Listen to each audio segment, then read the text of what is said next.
Hi. When I started in the television business, we had to go out with a 3 or 4 man crew because the equipment was so enormous. You needed one guy to carry the camera, actually another one to carry the record deck when we were using pneumatics. Another guy was the sound guy, and maybe we had a lighting guy who came along also. The more people you took with you, the more difficult it was to make television because you had to get everybody together, and of course you had to pay them and transport them. So there was a natural disincentive to just going out and trying to do stuff. That was a long time ago. Over time, the equipment has obviously gotten smaller and smaller, and the whole notion of a video journalist, or somebody who works alone, shoots their own stuff and produces their own stuff, was really derivative of a revolution first in cameras and then later in edit systems and laptops. As the cameras got smaller and smaller, the need to have a guy come along and carry the camera went away. Now we've reached the point where we're moving to, we like iPhones a lot. It's not to discount, medium-sized or DSLR cameras. They certainly have their own place. But what we wanted to do today was do sort of a comparison between the kind of kit that you carry. Here's a good rule of thumb.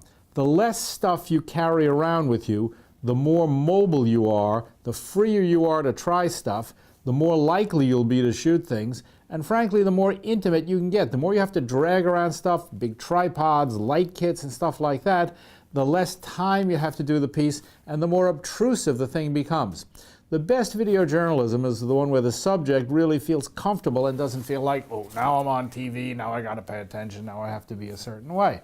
The smaller the gear, the more intimate the piece, and frankly, the easier it is for you. Today we're gonna compare 2 sets of gear. This is kind of the traditional VJ pack, and people use this all the time. We have a lot of clients that send out video journalists, and I'm not going to say that they're wrong because they certainly carry stuff that they need. And then we're going to take a look at the entire gear package that's required if you make the transition to shooting with phones, which obviously is coming more and more into play. This thing, I mean, it's going to hurt your back walking around with this stuff. It is nowhere near what it was when they had those giant Betacams or those pneumatic cameras with the decks, but still it's a lot. And so Brett here has packed one of these things up for me, so we're going to take a look at all the stuff that he's got. Now, as we open up the bag, you'll see that he's got, what the hell, this is headphones, which is important to have along, although with your little iPhone, you can just have those nice bug things that come with that Apple gives you. Here's a radio mic, like this. There we go, radio mic. This is the receiver. So, no, that's the transmitter, sorry. Here's the camera. This is a JVC. We like this camera a lot, but again, it's, it's pretty big and it's pretty unwieldy. What else you got in here? Here's the transmitter for the radio mic. We haven't seen the cables yet, but I assume they're somewhere in here. What's in this little box? This is, oh yeah, this is, well, you'll need these. Of course, I just stick the card in my pocket myself, but this is probably a good way not to lose it. Oh, this is a drive for recording stuff, which you'll need because you're going to shoot so much. This is your external shotgun mic. This is a pretty good, actually. This is a light kit, light box thing that you put on top of the camera. It's much smaller than lights used to be and much less blinding, and it runs on AA batteries, which is a lot better than the giant. When I started, they ran on these giant batteries like this, and the lights were enormous. And of course, you've seen guys with light kits that are big. Oh, here's the iCup. We should keep that with the phone.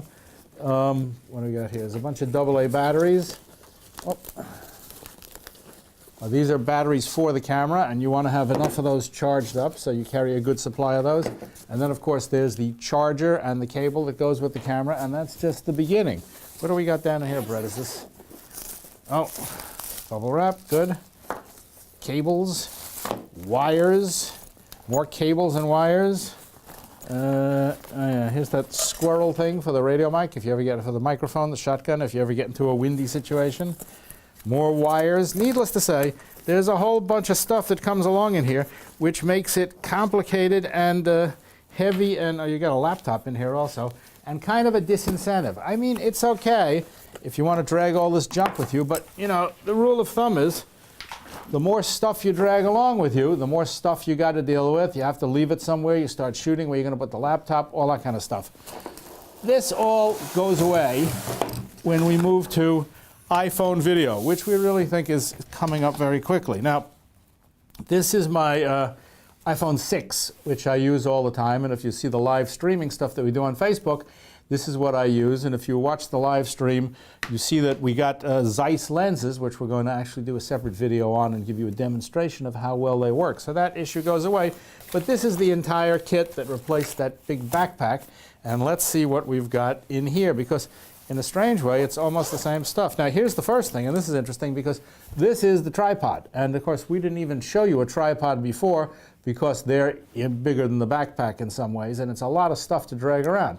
This tripod this is Gorilla Grip, isn't that what this is called? And of course called a Gorilla Grip because you can actually wrap the legs around poles and stuff and hang it off and get all kinds of weird shots. And of course the bracket that sits on top here. And as far as iPhones are concerned, if you're going to, I mean, we're not big fans of using tripods all the time, hardly ever.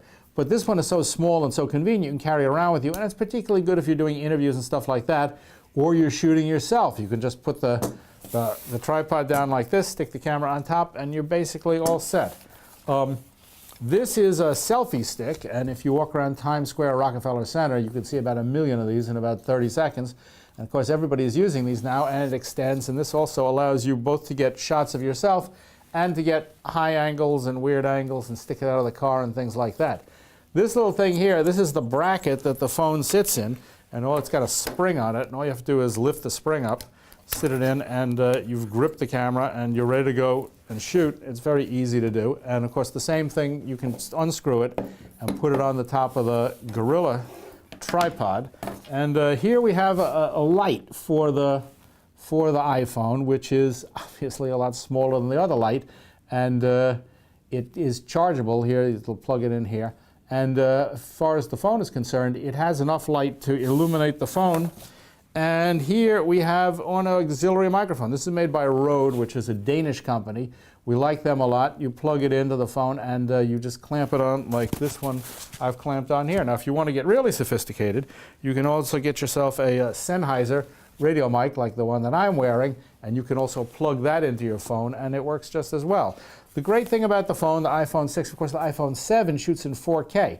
So the equipment is much smaller, there's less stuff to drag around, and experience dictates that the less stuff you have to drag around with you, the more mobile you're going to be, and in some ways the more aggressive you're going to be. And of course, you have your phone with you all the time in your pocket, which is the equivalent of carrying this thing, and you certainly don't have this in your pocket all the time. So my recommendation is sometimes this is good, but the transition to the phone means a lot less stuff to drag around and of course a lot less stuff to buy.